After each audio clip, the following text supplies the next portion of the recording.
Hey guys, yes, today is an exciting day because I have this baby. This is the 2018 Can-Am Maverick X3 DS Turbo R, and I'm gonna review it and try not to kill myself. Let's do it.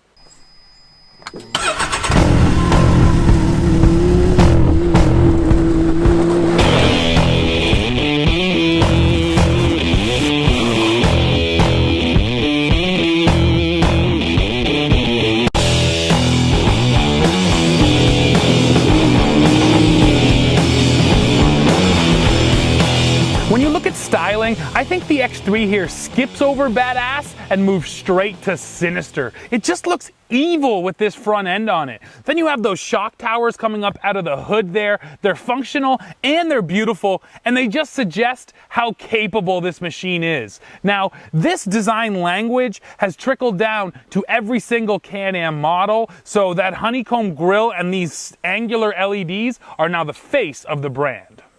Looking at performance, this is where the magic truly happens. So that is a Fox 2.5-inch podium piggyback shock, and it's married to a 4-link torsional trailing arm setup, and it allows this Can-Am to have a full 20 inches of rear wheel travel. Up front here we get the same Fox 2.5-inch shock married to a double A-arm setup. Now there are sway bars front and rear on this machine, and all 4 shocks are fully adjustable, so you can make them stiffer or softer depending on your riding style. The suspension here is close to what a trophy truck has, and the power feels like what a trophy truck has. So this thing is powered by a 900cc turbocharged triple cylinder engine that makes a monstrous 172 horsepower and 124 pound-feet of torque.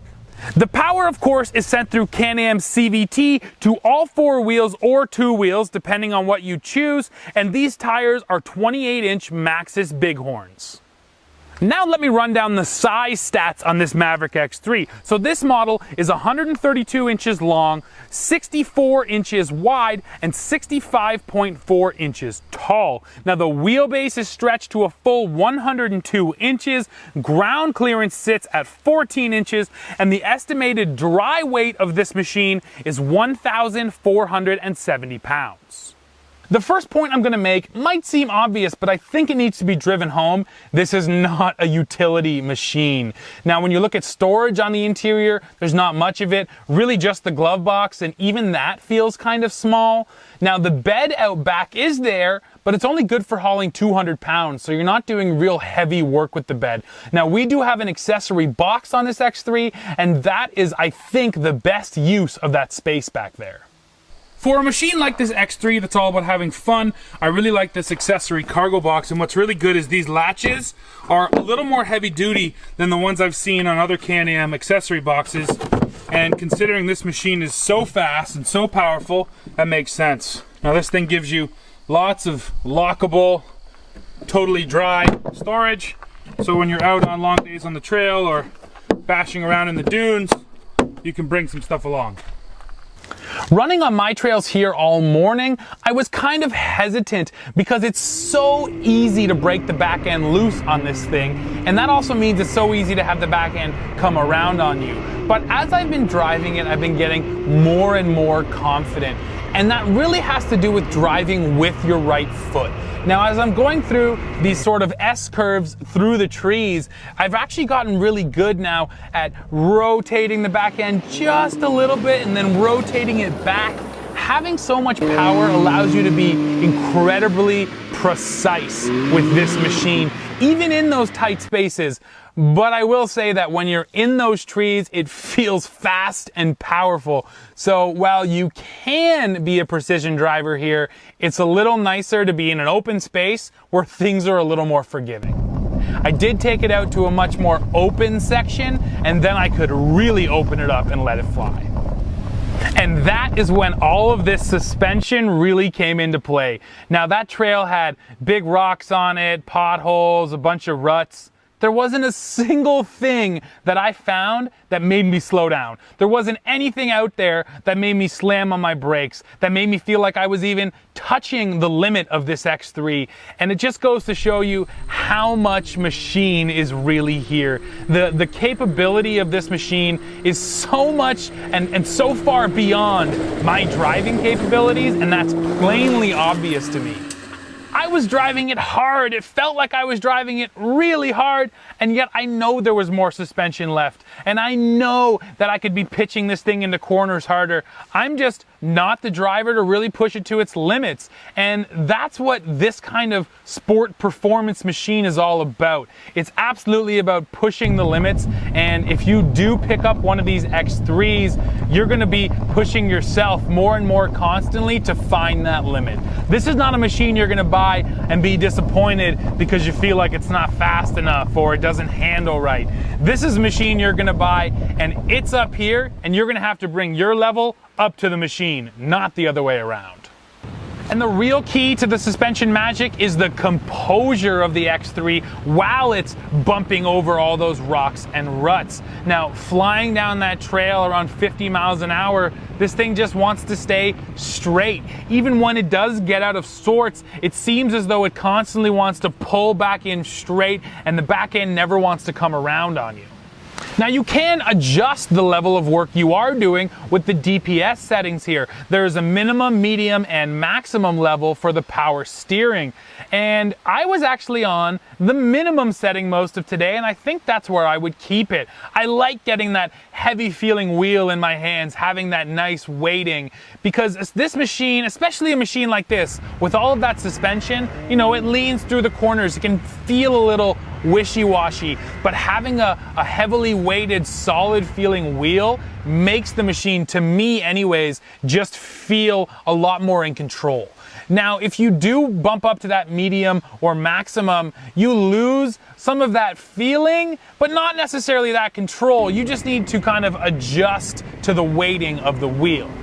But even on that lowest setting, the bump steer is really good. The wheel was never being pulled out of my hands. I never had to fight with this thing. So again, you don't have to fight with it, but in minimum, you get really great on-center, heavy steering feel, and I like that. It's confidence inspiring for sure. But more importantly than what I like, it's just nice that Can-Am offers those different power steering settings. Now, in terms of the way power gets to the ground, this CVT can be both forgiving and brutal. If you just feather the throttle, you can actually get some nice light engagement out of it and sort of just creep around. And if you just want to slowly accelerate up to speed, you can do that too, and there's no big abrupt, clutch engagement. But if you do nail the gas, yeah, you're going to feel that belt hit and you're going to take off. And then once you launch off the line, there is nice power off the line, but once you get going, you really feel that turbo kick in, maybe a second or two later. It's not a lot of lag, but it is there, and then the turbo power washes over this thing and it just gets insane. But I will say, some turbocharged engines, especially in cars, the turbo power can be really abrupt. You really feel those turbos. Here, I didn't really feel the turbocharger until I started paying attention to it, and even then, you feel the extra power come on, but it's not abrupt or scary or uncontrollable feeling. The other thing modulating that power is Can-Am's ITC, or Intelligent Throttle Control System, which is a throttle-by-wire setup. The ITC helps to smooth out the power, and all of those little throttle modulations that you get from bouncing down the trail, well, they're totally gone. It just makes the power delivery that much more smooth. And it allows us to have sport mode and eco mode. So as the two names suggest, in sport mode, the throttle response is immediate and brutal. And then in eco mode, the throttle response is a little dulled. And I'll tell you, eco mode, is good for saving fuel if that's what you want to do. But eco mode is also good for loading this thing onto trailers or, parking it in your garage. When you don't want to have, an unexpected blip of the throttle, throw it in eco and that'll just smooth it out and calm it down. Now check out this 0 to 60 test I did, and let's see how quick this Can-Am really is. So as much as I'd like to do a top speed run in this X3, I don't think this road is long enough, and frankly, I don't think I have the balls to. So we're gonna do a 0 to 100 kilometer an hour run, and I want you guys to time it at home and then let me know in the comments how long it takes. Now get ready.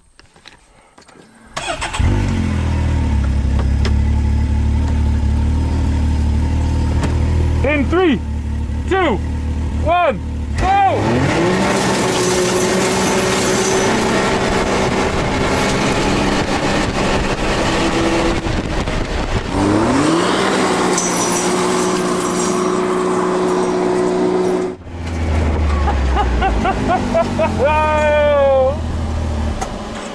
This thing is just silly fast.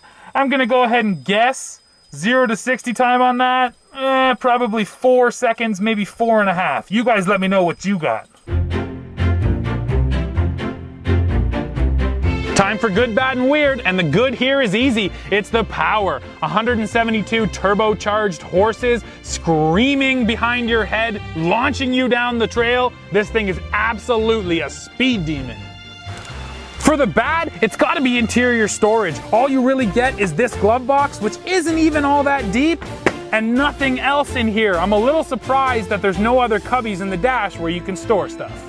And now for the weird, it's the fact that there's no grab bar up here in front of the passenger. They do get this really solid handle down here in the center, and they get a nice handle here on the door. But even in Can-Am's lesser side-by-side models, there's a big grab bar right here. So it's kind of weird to me that in your craziest, most powerful model, you have a little bit less for passengers to hold on to.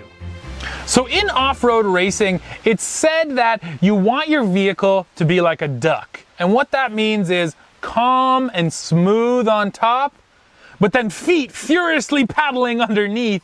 And that's what a trophy truck is. You know, if you watch the cab of that trophy truck, the suspension and the wheels are doing all the work, and the cab is staying nearly flat. And that's exactly what this X3 feels like.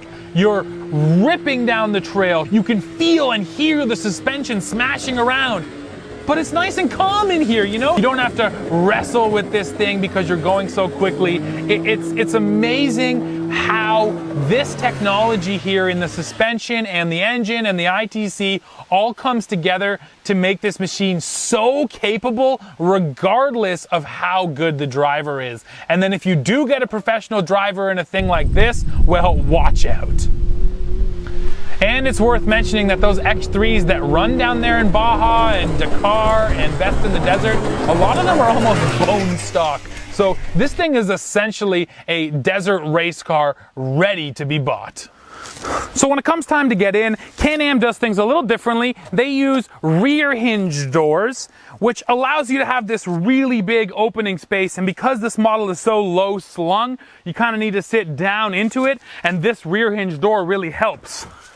So it's no problem just to swing in like that, and then it shuts. And the only way to open and close the door are these fabric handles on the inside. And I do appreciate that. Then there's no plastic to get, you know, mud jammed up underneath. It's just this little piece of fabric, which is never going to pick up any dirt or grime or mud or anything like that.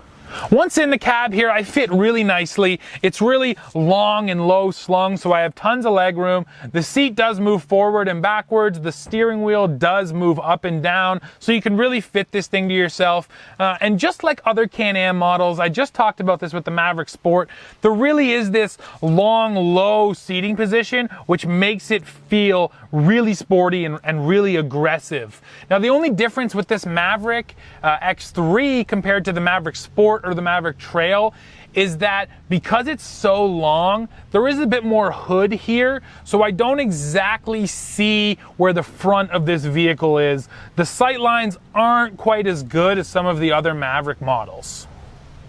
The seats are aggressively bolstered and stick me in place, and the dead pedal has a really aggressive angle on it, so I can really push against that thing to make sure I stay in this seat. The other thing that makes the X3 like a trophy truck is the way it sounds. This engine just sounds raw, unfiltered, and it loves to scream all the way up to revving.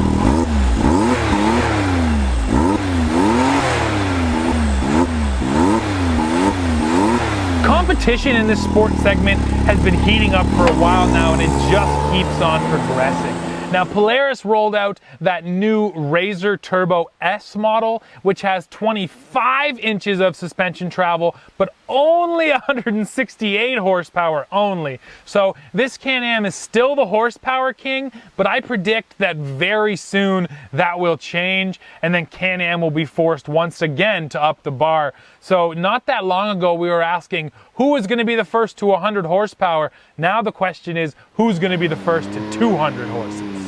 So once I was done doing my best Rob McCachran impression out on those open trails, I did go find the deepest mud and water that I could, and I can report two things. The first one is that unlike that new Maverick Sport, which I just rode on the other day, the doors here do not keep the water out. If you go through deep water, it's coming right in, so be wary of that. And then secondly, besides the fact that I've come to think of this thing as such a desert racer, it still handles the mud and the water totally fine. There is 14 inches of ground clearance here, and those knobby Maxxis tires had no issue grabbing in the wet stuff and pulling me straight through. And now for the part that's gonna hurt the most, the price. So this Maverick X3 DS Turbo R, as it sits in the US, will sell for $25,399, and here in Canada, $30,899. So it's certainly not coming cheap. So that is a really big pile of money to have to drop on something like this.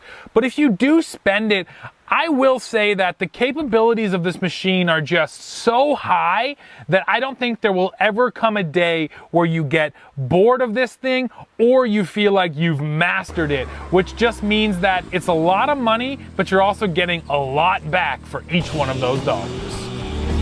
It doesn't matter whether you're looking at power, performance, or price. This